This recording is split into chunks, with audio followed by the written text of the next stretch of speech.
ఇక్కడి నుంచి పోకముందు కూడా టీవీ నేను ఛాలెంజ్ చేసి అక్కడ కూడా తిరగడం జరిగింది. అది దాని తర్వాత కూడా నేను ఇప్పుడు హైకోర్టు నేలపాడు అనే ఏరియాలో ఉంది.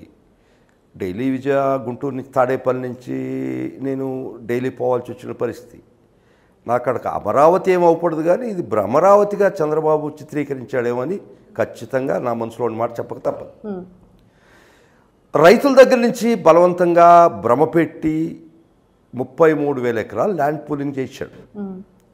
35,000 ఎకరాలు ల్యాండ్ అక్విజిషన్ పెట్టాడు చంద్రబాబు. ఆయన మాటల్లో పడి ఆయన భ్రమలో పడిపోయి చాలామంది రైతులు ఈరోజు నష్టపోయినారు అని ఫీల్ అవుతున్నారు. ఆ భ్రమరావతి నుంచి తేరుకునేది చాలా కష్టం అనుకుంటున్నారు. అది అమరావతి మటుకు కాదు, ఇది ఖచ్చితంగా అది భ్రమరావతి. 35,000 ఎకరాలు ల్యాండ్ అక్విజిషన్కి ఖచ్చితంగా చంద్రబాబును ఒక ఇంచు కూడా తాకనీయలేదు. బలవంత భూసేకరణ ఖచ్చితంగా వైఎస్ఆర్ కాంగ్రెస్ పార్టీ అడ్డుపడ్డది. వైఎస్ఆర్ కాంగ్రెస్ పార్టీ తరఫున నేను స్టేట్ లీగల్ సెల్ ప్రెసిడెంట్గా, ఒకరు అప్పుడు అడ్వకేట్గా ఆ రైతులకి ప్రాణ భిక్ష పెట్టింది జగన్మోహన్ రెడ్డి గారు, వైఎస్ఆర్ కాంగ్రెస్ పార్టీ. దానికి నా అదృష్టం ఏంటంటే నేను ఆ కార్యం చేసేదానిలో మొదట అగ్రగణ్యుడిగా నిలబడ్డాను. కాబట్టి ఇక్కడ ఎమ్మెల్యే, మంగళగిరి ఎమ్మెల్యే ఆర్కే గారు అని ఉన్నారమ్మా. ఆర్కే అంటే సుపరిచితమైన వ్యక్తి, ఆళ్ల రామకృష్ణారెడ్డి గారు. స్వచ్ఛమైనటువంటి, కడిగిన ముత్యమైనటువంటి, అంతకన్నా వావిరాల గోపాలకృష్ణయ్య తర్వాత, పుచ్చలపల్లి సుందరయ్య గారి తర్వాత, తరిబెల్లి నాగిరెడ్డి గారి తర్వాత ఆ కోవలో చెందాల్సినటువంటి వ్యక్తి, చెందినటువంటి వ్యక్తి ఆళ్ల రామకృష్ణారెడ్డి గారు. వారి సారథ్యంలో నాకు అదృష్టం జరిగింది. ఆ రైతుల్ని కాపాడే బాధ్యత వైఎస్ఆర్ కాంగ్రెస్ పార్టీ.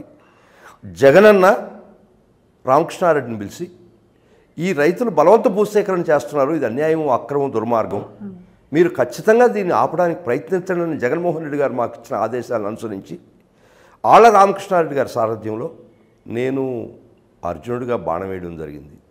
రథం దోలింది మటుకు ఆర్కే గారు, ఆశీస్సులు ఇచ్చిన శ్రీకృష్ణుడు జగన్మోహన్ రెడ్డి గారు. వీరి ఆదేశంతో 35,000 ఎకరాలు రైతుల యొక్క భూమి దుర్మార్గంగా బలవంత భూసేకరణకు ఆపినటువంటి ఘనత, సంతృప్తి, తృప్తి నాకు కలిగిందని ఈరోజు చెప్పుకోవడం చాలా గర్వంగా ఉంది. ఈ పరిస్థితిలో ఆ రాజధాని ప్రాంతం అనేది ఒక్కసారి చూస్తే అది ఈరోజు కూడా ఒక్క 2-3 బిల్డింగులు తప్పక, ఒక ఐఏఎస్ క్వార్టర్స్ అవి తప్పక, temporary secretariat, temporary assembly, temporary high court తప్పక అక్కడ ఏవైనా వచ్చినాయి అనేదానికి ఈరోజు మీరు వచ్చి చూసినా నేను చూపిస్తాను, అక్కడ ఏం లేవు. అక్కడ అది ముంపు ప్రాంతం బేసిక్గా. కానీ ఎందుకు సెలెక్ట్ చేసుకున్నాడు అనేది మీరు అడిగిన ప్రశ్నకి సమాధానం ఇన్సైడర్ ట్రేడింగ్.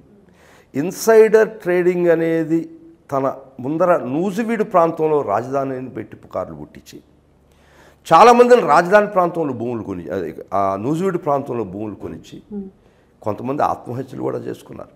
ఒక భ్రమ కలిగించి తన అనుయాయులు, ఆప్తులు, అనుంగులు చేత మాత్రమే ఈ నేలపాడు, మందడం, ఆ 29 గ్రామాల్లో సిఆర్డిఏ పరిధి తప్పించి కోర్ సీడ్ క్యాపిటల్ అంటారు, దాన్ని తప్పించి దాని పక్కన భూములు కొనిచ్చినటువంటి వైన్వే ఇది ఇన్సైడర్ ట్రేడింగ్ చేశారు.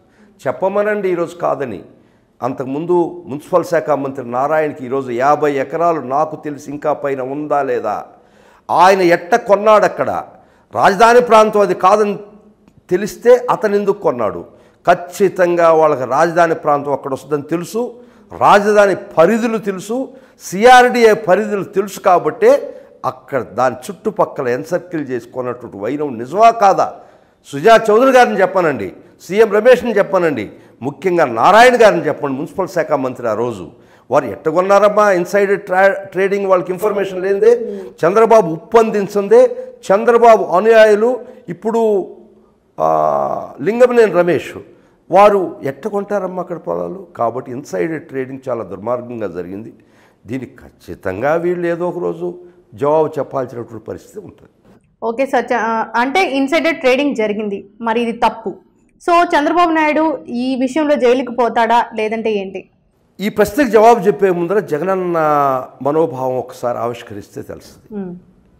జగనన్నని 2014 నుంచి 9 నుంచి బాగా రాజశేఖర రెడ్డి గారు చనిపోయిన మరుక్షణం నుంచి జగన్మోహన్ రెడ్డి గారి నాయకత్వం ఈ రాష్ట్రానికి రాకూడదనేటువంటి పరిస్థితిలో దుర్మార్గమైన ఆలోచనలో జగన్మోహన్ రెడ్డి గారిని ప్రతి క్షణం వేధించి వేటాడినటువంటి నిజం కాదా అని అడుగుతున్నా మిమ్మల్ని. ఆ పరిస్థితిలో ఒక్కో రోజు నేను జగనంత అనేవాడిని, అన్నా ఏమన్నా ఇంత దుర్మార్గంగా మనం వేటాడుతున్నారు, మనం ఏమైనా తిరిగి చేయాలి కదన్నా, మనం కూడా ఏదన్నా వాళ్ళని ఇంత దుర్మార్గంగా ప్రవర్తిస్తుంటే మనం చెయ్యడ్డం పెట్టుకోవడం కాదు కదా, మనం కూడా ఒక రాయి విసిరేయాలి కదా అని అడిగేవాడిని జగనన్నతో. ఆత్మసాక్షిగా ఎవ్వరికి తెలియని రహస్యం చెప్తున్నా నేను. అప్పుడు అనేవాడు నవ్వి జగనన్న, అన్నా పైన దేవుడు ఉన్నాడన్నా, దేవుడు చూసుకుంటాడన్నా అని చెప్పిన ప్రతి మాట నా చెవులో గింగురమంటుంది. జగన్మోహన్ రెడ్డి గారు చెప్పేవాడు ఆ రోజు, వద్దన్నా, అన్యాయం చేసిన వాళ్ళు దేవుడు వదలడన్నా, పైన దేవుడు చూస్తున్నాడన్నా, ఆ విధంగానే దేవుడు స్క్రిప్ట్ రాస్తాడన్నా అని చెప్పే రోజు నేను ఏంది జగనన్న ఈ విధంగా మాట్లాడతాడు అనుకునేవాడు. కానీ ఈరోజు జగనన్న 100కి 100 పాళ్ళు ఆయన ఆలోచన విధానమే కరెక్ట్ అని మటుకు చెప్పేదానికి ఆయన పాదాభివందనం చేస్తున్నాను. ఆయన అనేవాడు, వద్దన్నా మనం ఏం చేయొద్దన్నా, దేవుడు ఉన్నాడన్నా చూసుకుంటాడన్నా. అందుకని చంద్రబాబుకి స్క్రిప్ట్ ఎట్ట రాసిపెట్టిందో నుదుట ఏ విధంగా రాసిపెట్టిందో ఖచ్చితంగా ఆ విధంగా తెల్లారక తప్పదు. ముఖ్యంగా ఒక విషయం చెప్తానమ్మా, జగన్మోహన్ రెడ్డి గారు వేటాడి హింసించిన వ్యక్తుల్లో ప్రథమంగా సోనియా గాంధీతో చేతులు కలిపినటువంటి చంద్రబాబు కాదా అని అడుగుతున్నాను మిమ్మల్ని. ఈ కిరణ్ కుమార్ రెడ్డి చేతులు కలపలేదా అని అడుగుతున్నాను నేను. ఈ కాంగ్రెస్ పార్టీలో ప్రతి ఒక్కడు ముఖ్యులు, ఆ రోజు ముఖ్యులని చెప్పుకునే వాళ్ళు జగన్మోహన్ రెడ్డి గారు వేటాడే దానిలో ప్రతి ఒక్కరు ఒక బాణం వేయలేదా అని అడుగుతున్నావు. ఈరోజు గుండె మీద చేసుకొని చెప్పమని. ఎందుకు సార్ ఈ వేట? అంటే బలమైన నాయకుడుగా ఎదుగుతాడనా లేకపోతే ఏంటి?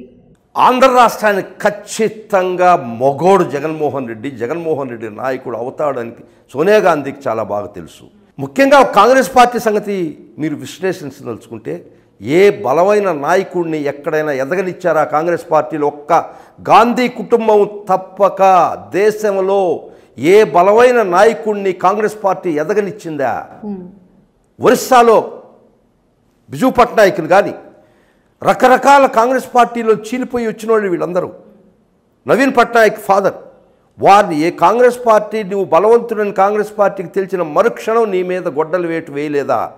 ఆ విధంగానే మహానుభావుడు ది లెజెండ్ రాజశేఖర రెడ్డి గారి నాయకత్వం ఆంధ్ర రాష్ట్రం మొత్తం జేజేలు పలుకుతున్న రోజుల్లో ఆ రోజే రాజశేఖర రెడ్డి గారిని నిర్దాక్షిణ్యంగా అణిచివేయాలన్నట్టు దుర్మార్గమైన కుట్ర వాళ్ళు ఆ రోజే రచించారు. రచించిన వైనవే ఈయన చిదంబరం రాజశేఖర రెడ్డి గారిని ఎంత అవమానించేవాడు, ఎంత ఆంధ్ర రాష్ట్రానికి అన్యాయం చేశాడో, ఆంధ్ర రాష్ట్రం ఒక విధంగా చీలిపోవడానికి ముఖ్య కర్త చిదంబరం. వైఎస్ఆర్ గారికి చిదంబరంకి అసలు పడదు అంటారు. ఎందుకు సార్? ఎక్కడ వచ్చింది అది? చిదంబరం ప్రజల్లో వచ్చిన నాయకుడు కాదు, నాయకత్వం తయారు చేసినటువంటి నాయకుడు అతను పట్టుమని 10 ఓట్లు లేనటువంటి నాయకుడు. రాజశేఖర రెడ్డి గారు ప్రజల్లో నుంచి వచ్చినటువంటి బలమైన శక్తి. ఈ 2 శక్తులకి, ఈ 2 యొక్క ఆలోచన విధానానికి పోరాటమే చిదంబరంకును రాజశేఖర రెడ్డి గారికి వచ్చినటువంటి వైరం. వ్యక్తిగత వైరం చిదంబరంకి కానీ రాజశేఖర రెడ్డి గారి ఏమీ లేదే.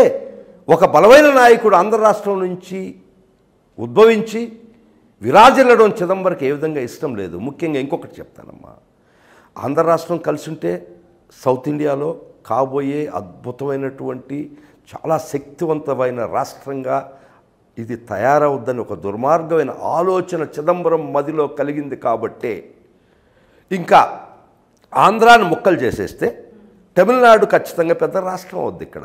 అటువంటి దుర్మార్గమైన కుట్ర ఆలోచన మొదలుపెట్టినటువంటి దుర్మార్గుడు చిదంబరం, ఖచ్చితంగా చెప్తున్నారు స్క్రీన్ ముందు. చిదంబరం జగన్మోహన్ రెడ్డి మీద కూడా కక్షపూరిత చర్యలు కూడా చేశాడు అని కూడా అంటారు. అంటే జైలుకి వెళ్ళడానికి కారణం కూడా అయ్యాడు అని. ప్రధాన భూమిక చిదంబరం పోషించాడమ్మా. Then he was the home minister of union of India.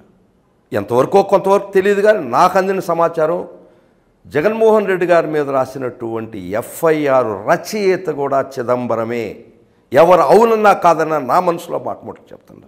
కాబట్టే జగనన్న చెప్పేవాడు కదమ్మా, స్క్రిప్ట్ దేవుడు రాస్తాడన్నా, దేవుడు చూసుకుంటాడన్నా.